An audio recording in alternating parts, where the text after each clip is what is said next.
Hello everyone, मैं हूं आस्था। Welcome करती हूं आप सभी का अपने YouTube channel government job genuine notification.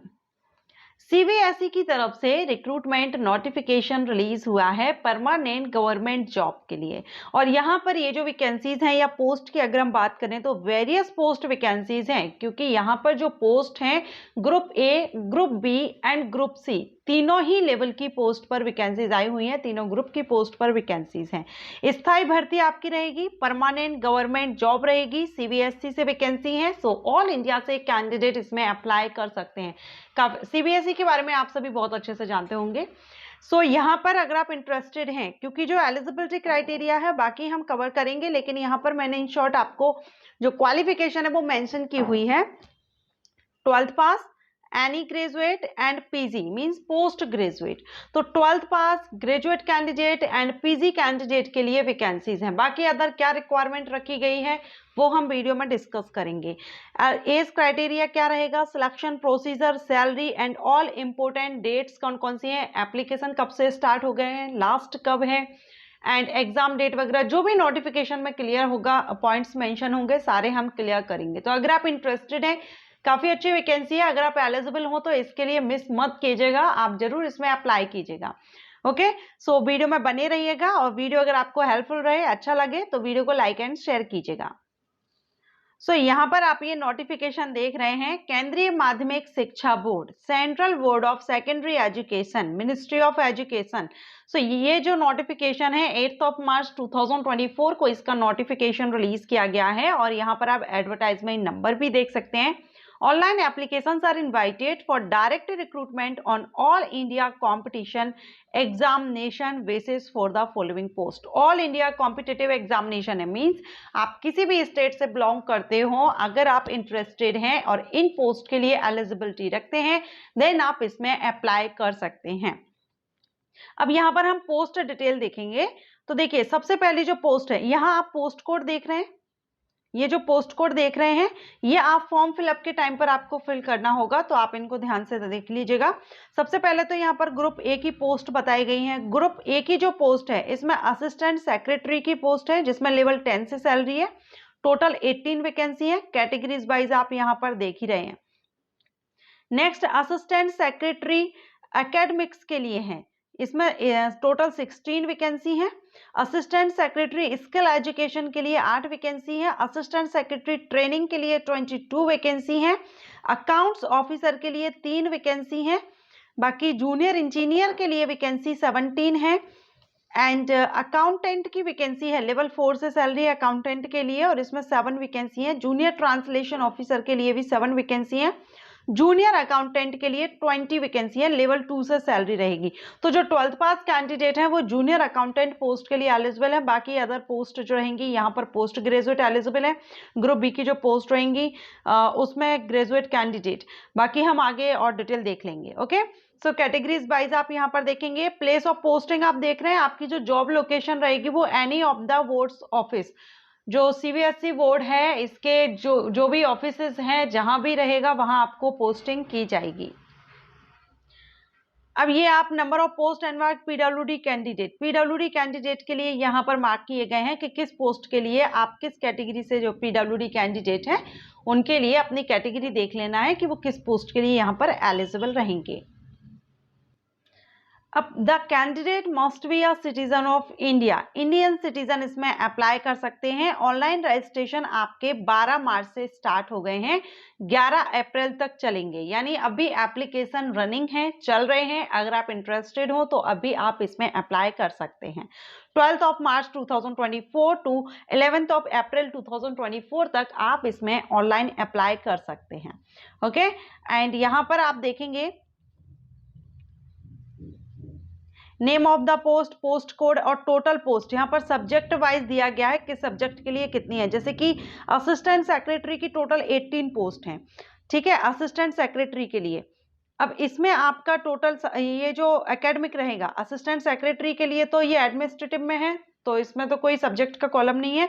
लेकिन असिस्टेंट सेक्रेटरी एकेडमिक के लिए अगर आप करते हैं तो यहाँ पर आप सब्जेक्ट देख रहे हैं, इन सब्जेक्ट में सभी में एक एक वैकेंसी आई हुई है, तो आप यहाँ पर सब्जेक्ट देख लीजिए। असिस्टेंट सेक्रेटरी स्किल एजुकेशन में भी आप देखेंगे information technology and AI, agriculture, food nutrition, food production, BFSI marketing, tourism, beauty and wellness इनमें रहेंगी। ठीक है, तो यहाँ भी आप देख लेंगे ये, लेकिन जो एडमिनिस्ट्रेटिव है वहां पर सब्जेक्ट का कोई कॉलम नहीं है। असिस्टेंट सेक्रेटरी ट्रेनिंग में भी देखिए education, mathematics, physics, chemistry, biology, commerce, information technology, ये सारे सब्जेक्ट्स दिए गए हैं।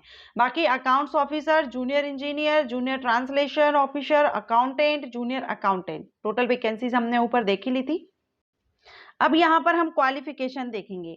तो देखिए recruitment rule for the advertised post, तो असिस्टेंट सेक्रेटरी एडमिनिस्ट्रेशन के लिए जो पोस्ट है इसमें एनी ग्रेजुएट कैंडिडेट एलिजिबल है, अप्लाई कर सकते हैं। फ्रेशर कैंडिडेट आवेदन कर सकते हैं, कोई भी एक्सपीरियंस रिक्वायर्ड नहीं है, सिर्फ आपने बैचलर डिग्री किसी भी सब्जेक्ट से ली हुई हो। और यहाँ पर आपकी जो एज है, अपर एज लिमिट 35 ईयर है। 35 साल तक आप यहाँ पर जो अनरिजर्व कैंडिडेट हैं, जैसे कि जनरल कैंडिडेट हुए and I think OBC, EWS भी होंगे, आगे आपका जो एज क्राइटेरिया दिया होगा उसमें हम चेक कर लेंगे। सो अनरिजर्व कैंडिडेट जो रहेंगे वो 35 साल तक इस पोस्ट के लिए अप्लाई कर सकते हैं। असिस्टेंट सेक्रेटरी एकेडमिक्स के लिए जो पोस्ट है इसमें पोस्ट ग्रेजुएट डिग्री मांगी गई है, बीएड भी मांगा गया है, नेट स्लेट भी यहाँ पर मांगा गया है। तो ये यहाँ पर एकेडमिक के लिए करेंगे, क्योंकि सब्जेक्ट हमने देखे ना कौन कौन से सब्जेक्ट थे, उसी सब्जेक्ट से आपका पीजी है तो उस पर्टिकुलर सब्जेक्ट के लिए आप कर देंगे। साथ में बीएड वगैरह आपका होना चाहिए। इसके अपर एज लिमिट 30 ईयर है एकेडमिक के लिए। नेक्स्ट है असिस्टेंट सेक्रेटरी स्किल एजुकेशन, इसमें भी अपर एज लिमिट 30 ईयर है और इसमें भी पोस्ट ग्रेजुएट डिग्री किसी भी डिसिप्लिन में मांगी गई है। इसके बाद असिस्टेंट सेक्रेटरी ट्रेनिंग के, इसमें भी अपर एज लिमिट 30 ईयर है एंड जो पोस्ट ग्रेजुएट डिग्री यहाँ पर भी और बीएड, नेट, स्लेट यहाँ पर मांगा गया है। तो जो असिस्टेंट सेक्रेटरी की पोस्ट है, अगर आप एडमिनिस्ट्रेशन में डालते हैं तो अपर एज लिमिट 35 है, बाकी जितनी भी पोस्ट रहेंगी असिस्टेंट सेक्रेटरी की उन सभी पर अपर एज लिमिट 30 ईयर है फॉर अनरिजर्व कैंडिडेट। इसके बाद नेक्स्ट है अकाउंट्स ऑफिसर। अकाउंट्स ऑफिसर के लिए बैचलर डिग्री अगर आपने ली हुई है इकोनॉमिक्स में या कॉमर्स में, अकाउंट्स में, फाइनेंस में, business studies, cost accounting as one of the subject, then आप इसमें एलिजिबल रहेंगे। या फिर आपने बैचलर डिग्री ली हुई है, यहाँ पर एग्जामिनेशन दिए गए हैं SAS, JOC एग्जामिनेशन में, अकाउंट्स, ऑडिट, सर्विसेज डिपार्टमेंट्स में तो एलिजिबल नहीं, या आपने पोस्ट ग्रेजुएट किया हो या फिर MBA आपने फाइनेंस में या चार्टर्ड अकाउंटेंट में किया हुआ है तो भी आप अकाउंट्स ऑफिसर के लिए एलिजिबल हैं। जूनियर इंजीनियर ग्रुप बी की पोस्ट है, इसमें BE BTech कैंडिडेट एलिजिबल रहेंगे, सिविल इंजीनियरिंग वाले। जूनियर ट्रांसलेशन ऑफिसर में मास्टर डिग्री मांगी गई है। ठीक है, अपर एज लिमिट 30 ईयर है। अकाउंटेंट के लिए ग्रुप सी की पोस्ट है, अपर एज लिमिट 30 ईयर है। बैचलर डिग्री आपने यहाँ पर business studies, finance, accounts, commerce, economics, क्योंकि अकाउंटेंट की पोस्ट है सो यहाँ पर, लेकिन साथ में अकाउंटेंट की पोस्ट के लिए आपसे टाइपिंग रिक्वायर्ड रखी गई है, हिंदी या फिर इंग्लिश, दोनों में से कोई एक। जूनियर अकाउंटेंट के लिए 12th पास कैंडिडेट अप्लाई कर सकते हैं जिन्होंने 12th में accountancy, business studies, economics, commerce, entrepreneurship, finance, business administration, taxation या फिर cost accounting as one of the subject, इनमें से कोई एक भी सब्जेक्ट अगर आपका 12th लेवल पर रहा है तो आप जूनियर अकाउंटेंट के लिए एलिजिबल रहेंगे। और यहाँ पर भी आपकी टाइपिंग स्पीड मांगी गई है। 12th लेवल की जो पोस्ट है मींस जूनियर अकाउंटेंट, इसके लिए अपर एज लिमिट 27 ईयर है, 27 साल रखी गई है। अब देखिए एज क्राइटेरिया यहाँ पर मिनिमम 18 है, मैक्सिमम हमने सभी पोस्ट के लिए देख लिया है। सबसे ज्यादा जो अपर एज लिमिट रखी गई है वो सेक्रेटरी, असिस्टेंट सेक्रेटरी एडमिनिस्ट्रेशन के लिए रखी गई है 35 ईयर। रिजर्व कैटेगरीज में कैंडिडेट को यहाँ पर रिलैक्सेशन दिया गया है 5 ईयर्स का, ओबीसी NCL के लिए 3 ईयर्स का, PWD कैंडिडेट को कैटेगरी के अकॉर्डिंगली यहाँ पर दिया गया है। ओके, एंड वुमेन, यहाँ पर देखिए वुमेन कैंडिडेट के लिए 10 ईयर्स तक का रिलैक्सेशन यहाँ पर दिया गया है और फीमेल कैंडिडेट के लिए 10 ईयर तक का, किसी भी कैटेगरी से बिलोंग करती हूँ सो ये यहाँ पर एज रिलैक्सेशन दिया है। एग्जामिनेशन फीस देखेंगे तो यहाँ पर जो एग्जामिनेशन फीस है वो अनरिजर्व्ड OBC EWS के लिए ग्रुप A की पोस्ट के लिए 1500 रुपये है, ग्रुप B और C पोस्ट के लिए 800 रुपये रहेगी। बाकी SC ST candidate, PWBD candidate, ex serviceman candidate, women candidate, regular CBSE employees, इनके लिए कोई भी फीस पे नहीं करनी है, एप्लीकेशन फीस माफ रहेगी। मोड ऑफ पेमेंट आप यहाँ पर देख पाएंगे, ऑनलाइन आपको पे करना होगा। ओके, सो यहाँ कुछ इंस्ट्रक्शंस दिए गए हैं। अब हम देखेंगे इसमें the scheme of examination. Assistant secretary admin cadre के लिए अगर हम देखें यहाँ पर एडमिनिस्ट्रेशन के लिए, तो there will be 2 tier examination. 2 tier examination यहाँ पर होगा एंड इंटरव्यू भी होगा, ठीक है। तो एग्जामिनेशन एंड इंटरव्यू के बेस पर सिलेक्शन होगा based on the performance in MCQs types, जो आपका ओएमआर बेस्ड होगा, tier 1 test. The candidate in the ratio of 1:10 will be allowed to tier 2। जो टीयर 1 को क्वालिफाई करेंगे उनको 1:10 रेशो के प्रोपोर्शन में यहाँ पर टीयर 2 एग्जामिनेशन के लिए बुलाया जाएगा। और टीयर 2 जो एग्जामिनेशन होगा वो आपका डिस्क्रिप्टिव टेस्ट होगा।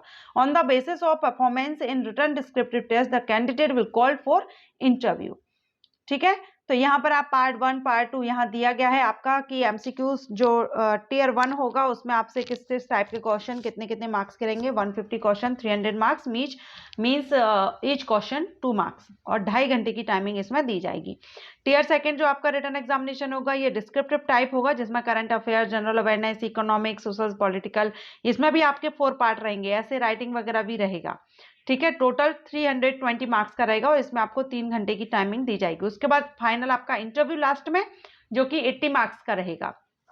तो फाइनल जो सिलेक्शन आपका रहेगा वो यहाँ पर आपका जो टीयर 2 एंड इंटरव्यू के बेस पर होगा। इसके बाद असिस्टेंट सेक्रेटरी एकेडमिक्स के लिए देखेंगे, यहाँ पर भी आपका 2 टियर एग्जामिनेशन होगा और साथ में इंटरव्यू रहेगा। ओके, सो यहाँ भी आप अप्लाई कर सकते हैं और यहाँ आप देख लीजिएगा 150 क्वेश्चन 300 मार्क्स के, 2.5 घंटे की टाइमिंग, सेम वही यहाँ पर प्रोसेस दी गई है। MCQs types question, written examination आपका डिस्क्रिप्टिव टाइप पूरा दिया गया है। बाकी जूनियर इंजीनियर के लिए यहाँ पर देख सकते हैं जो बीई बीटेक वाले हैं सिविल इंजीनियरिंग में जिन्होंने किया हुआ है। जूनियर ट्रांसलेशन ऑफिसर के लिए यहाँ पर देख सकते हैं।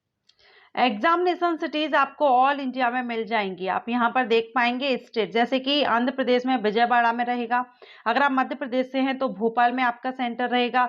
सभी जो राजधानी है, कैपिटल्स हैं, वहां पर आपको सेंटर मिलेंगे आपके स्टेट में। उत्तर प्रदेश है तो इलाहाबाद प्रयागराज में रहेगा, उत्तराखंड है तो देहरादून में रहेगा।